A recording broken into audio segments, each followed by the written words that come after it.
ಯಾರು ಮಾಡ್ತಿದ್ರು, ಸಿದ್ಧಾರೂಢರ ಹತ್ತಿರ ಯಾರು ಬರ್ತಿದ್ರು ಅವ್ರ ಕಣ್ಣು ತೆರೆಸುವಂಥ ಕೆಲಸ ಸಿದ್ಧಾರೂಢರು ಮಾಡ್ತಿದ್ರಂತ.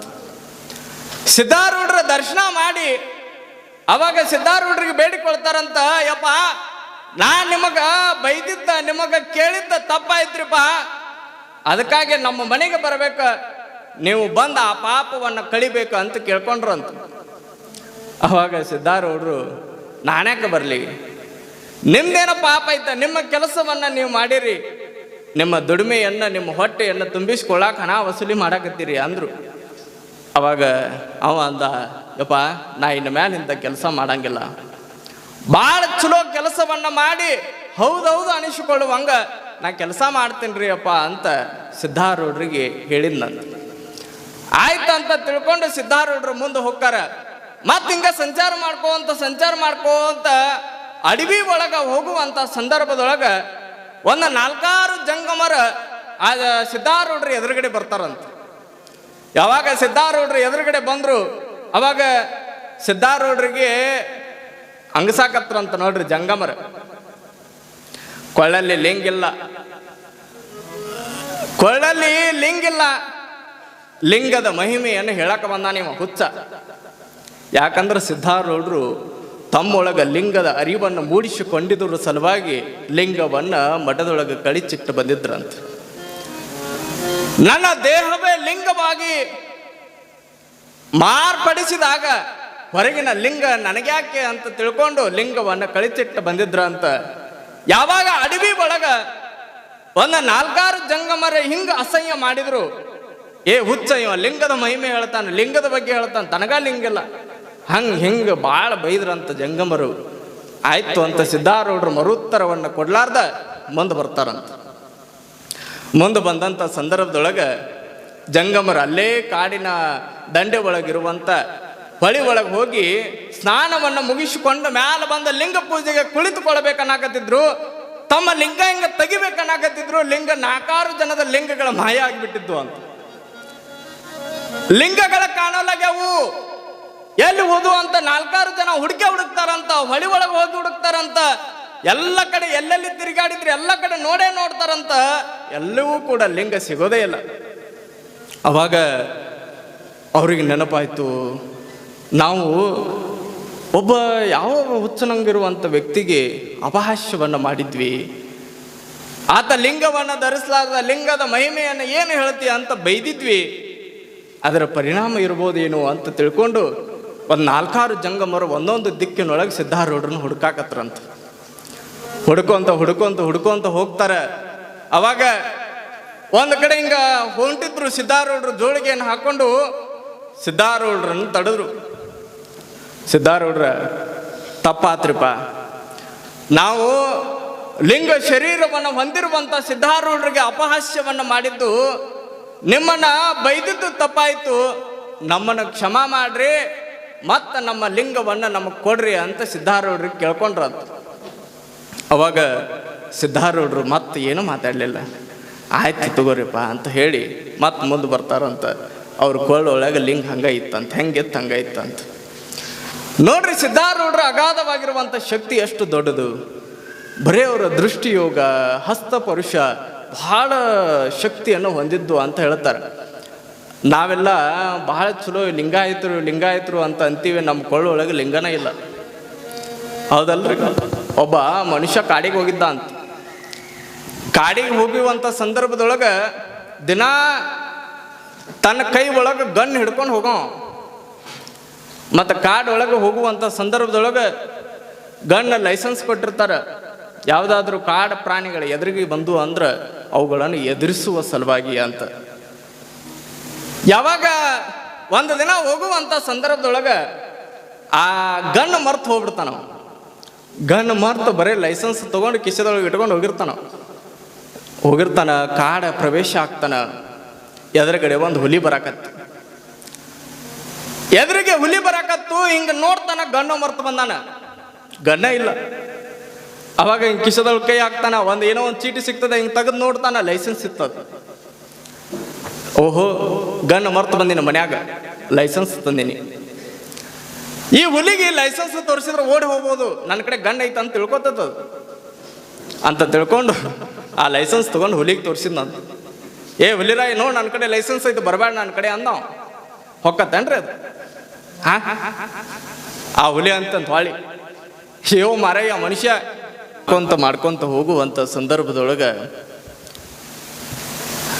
ಒಂದು ಊರಿನೊಳಗ ಸಿದ್ಧಾರೂಢರ ಆಗಮನ ಆಗಿರ್ತದ.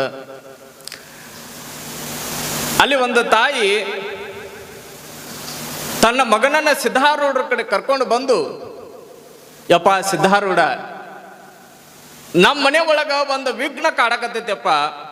ನನ್ನ ಮಗನಿಗೆ 33 ವಯಸ್ಸು.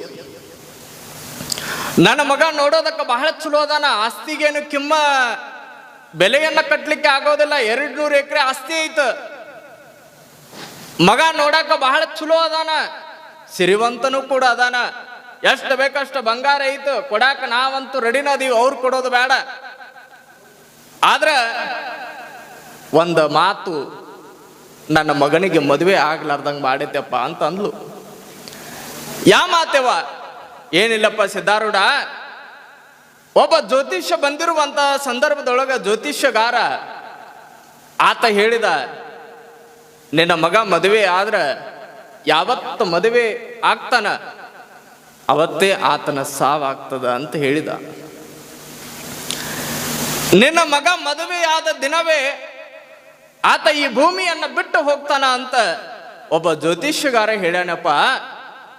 ಮತ್ತ ಆ ವಿಘ್ನವನ್ನ ಕಳಿಯಪ್ಪ, ನಮಗೆ ಹೆಣ್ಣು ಸಿಗುವಂಗ ಮಾಡ, ಇರೋನ ಒಬ್ಬನ ಮಗ ಅದಾನ ಅಂತ ತಾಯಿ ಅಳ್ಕೊಂತ ಕೇಳಾಕತ್ತಿದ್ಲಂತ. ಯಾವಾಗ ತಾಯಿಯ ಮಾತುಗಳನ್ನ ಸಿದ್ಧಾರೂಢ ಆಲಿಸಿದ, ಸಿದ್ಧಾರೂಢ ಅನ್ನ, ಯವ ನಿನ್ನ ಮಗನಿಗೆ ಮದುವೆ ಮಾಡು ಅಂದ.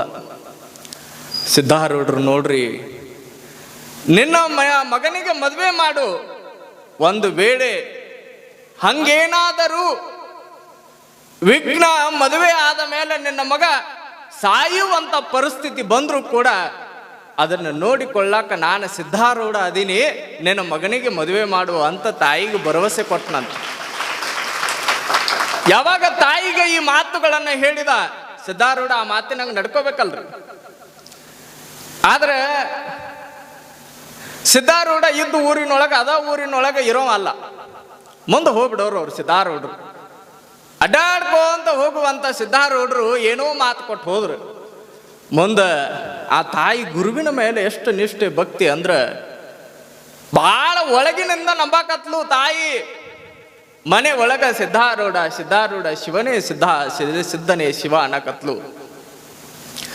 ಯಾವಾಗ ಶಿವ ಸಿದ್ಧ ಅನ್ನಕತ್ಲು, ಸಿದ್ಧಾರೂಢ ನಾಮವನ್ನು ಅನ್ಕೊಂತ ಪೂಜೆ ಮಾಡಕ್ಕೆ ಅಂತ ದಿನ, ಅವಾಗ ಒಂದು ದಿನ ಚಲೋ ಕನ್ಯೆಯನ್ನು ನೋಡಿ ಮದುವೆ ಮಾಡ್ತಾಳ.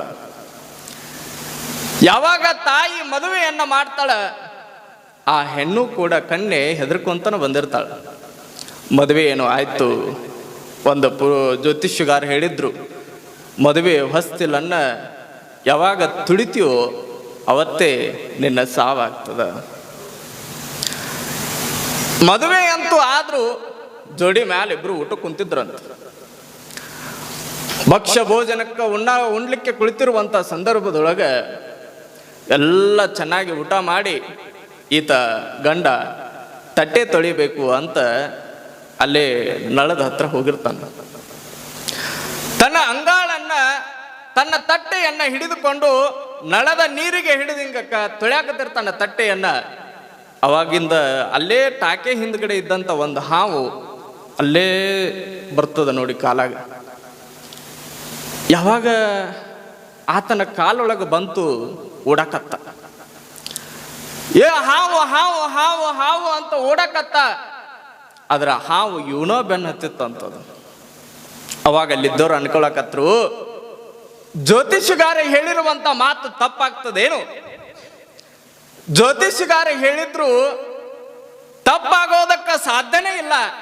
ಈತನ ಅಂತ್ಯ ಬಂತು, ಈತ ನಶಿಸಿ ಹೋಗ್ತಾನ, ಭೂಮಿ ಬಿಟ್ಟು ಹೋಗ್ತಾನ, ಇವೇನು ಉಳಿತಾನ ಅಂತ ಎಲ್ಲರೂ ಓಡಾಕತ್ರಂತ. ಆದ್ರ ಹಾವು ಇವನು ಬೆನ್ನು ಹತ್ಕೊಂಡು ಹೊಂಟಿತ್ತಂತ. ಯಾವಾಗ ಹಾವು ಬೆನ್ನು ಹತ್ಕೊಂಡು ಹೊಂಟಿತ್ತು, ಅವಾಗ ತಾಯಿ ನೋಡ್ತಾಳೆ. ಯಾರ ತಾಯಿ? ಈ ಹುಡುಗನ ತಾಯಿ ನೋಡ್ತಾಳ, ಬಹಳ ಭಕ್ತಿವಂತೆ, ಶಿವ ಸಿದ್ಧ ಅಂತ ನಾಮಸ್ಮರಣೆ ಇಲ್ಲಾರ್ದ ಆಕೆ ಒಂದು ತುತ್ತು ಉಂಡವಳಲ್ಲ.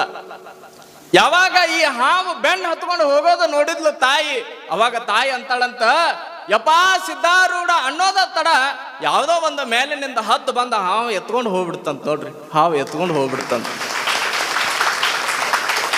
ಒಂದು ಜ್ಯೋತಿಷ್ಯಗಾರ ಮಾತು ಕೂಡ ಸುಳ್ಳಾಗುವಂಗ ಸಿದ್ಧನ ಗುರುವಿನ ಕರುಣೆ ಇತ್ತಲ್ಲ. ನೋಡ್ರಿ ಎಷ್ಟು ಅಗಾಧವಾಗಿರುವಂತ ಶಕ್ತಿ ಆ ಗುರುವಿನಲ್ಲಿತ್ತಲ್ಲ. ಅದಕ್ಕಾಗಿ ಗುರುವಿನ ನಂಬಬೇಕಂತ. ಅದಕ್ಕಾಗಿ ಹೇಳ್ತಾರೆ ನೋಡ್ರಿ, ಹರನಿಂದ ಅಧಿಕ ಸದ್ಗುರುವೆಂಬುದನ್ನು ಕೇಳಿ ಗುರುವೇ ನಾ ನಿಮ್ಮ ಪದಯುಗವ ಬನ್ನಿಪೆನು ಅಂತ ಹೇಳ್ತಾರೆ.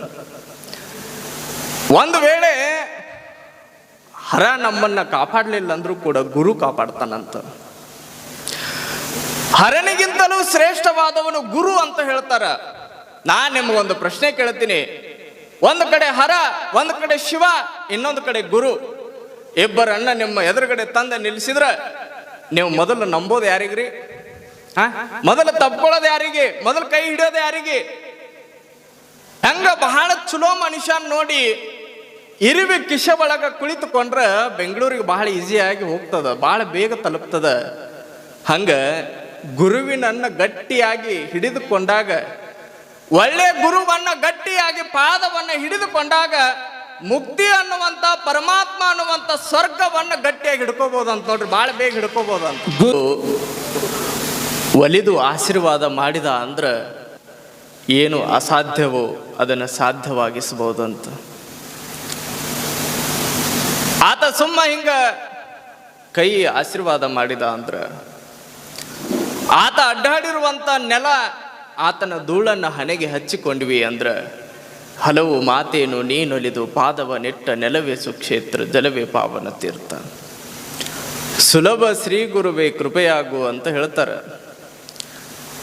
ಗುರುವಿಗಿಂತಲೂ ಬಹಳ ಶ್ರೇಷ್ಠವಾಗಿರುವಂಥದ್ದು ಈ ಜಗತ್ತಿನೊಳಗೆ ಯಾವುದೂ ವಸ್ತುವೇ ಇಲ್ಲ ಅಂತ ಹೇಳ್ತಾರೆ. ಬಹಳ ಚಲೋ ಕಿಮ್ಮತ್ತ ಕಟ್ಟಿಕೊಟ್ರು. ಇಬ್ಬರಿಗೆ ಗುರುವಿನ ಸ್ಥಾನವನ್ನು ಕೊಟ್ಟರು. ಒಂದು ಗುರು ನಮಗೆ ಪಾಠ ಮಾಡವ, ಇನ್ನೂ ಒಂದು ನಮ್ಮ ಮೊದಲ ಪಾಠಶಾಲೆಯನ್ನು ಕಲಿಸಿದವಳು ತಾಯಿ. ಇಬ್ಬರಿಗೆ ಗುರುವಿನ ಸ್ಥಾನವನ್ನು ಕೊಡ್ತಾರೆ. ಸ್ವಲ್ಪ ಸೌಂಡ್ ಇಡ್ರಿ. ಒಂದು ಪಾಯಿಂಟ್. ತಾಯಿ ಆ ಗುರುವಿನ ಸ್ಥಾನವನ್ನು ಕೊಟ್ಟರು. ನೀವೆಲ್ಲ ಕೇಳ್ಬೋದು, ಮತ್ತ ತಂದೆಗೆ ಯಾಕೆ ಕೊಡ್ಲಿಲ್ರಿ ಗುರುವಿನ ಸ್ಥಾನ, ತಾಯಿಗೆನೇ ಯಾಕೆ ಕೊಟ್ರು? ಮನೆ ಮೊದಲ ಪಾಠಶಾಲೆ, ತಾಯಿಯೇ ಮೊದಲ ಗುರು ಅಂತ ಹೇಳಿದ್ರು. ಯಾಕ್ರಿ ತಂದೆಗೆ ಮೊದಲ ಗುರು ಅಂತ ಹೇಳ್ಬೇಕಾಗಿತ್ತಲ್ಲ. ಒಂದೊಂದು ಸಲ ನೋಡ್ರಿ, ಮಗ ಸ್ವಲ್ಪ ಏನ್ರ ತಪ್ಪು ಮಾಡಿದ ಅಂದ್ರ ತಂದೆ ಗದರಿಸಿ ಬಿಡ್ತಾನ, ಬೈದು ಬಿಡ್ತಾನ, ಇವ ನನ್ನ ಮಗನ ಅಲ್ಲ ಅಂತ ಅಂತಾನ. ನಿಮಗೆ ಬಹಳ ಚಲೋ ತಿಳಿಯುವಂಗ ಹೇಳಬೇಕು ಅಂದ್ರ ಶಾರ್ಪಲ್ಲಿ ನೋಡ್ರಿ.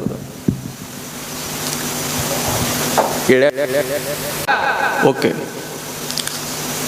ಹೊರಗಡೆ ಆಟ ಆಡ್ಲಿಕ್ಕೆ ಹೋಗಿರ್ತಾನ. ಹೋದಂತ ಸಂದರ್ಭದೊಳಗೆ ಮೈ ಎಲ್ಲ ಗಲೀಜು ಮಾಡಿಕೊಂಡು, ಹೊಲಸು ಮಾಡಿಕೊಂಡು, ಅಲ್ಲಿ ಇಲ್ಲಿ ಕೆಸರಾಗ ಬಿದ್ದು ಮನೆಗೆ ಓಡಿ ಬರ್ತಾನೆ.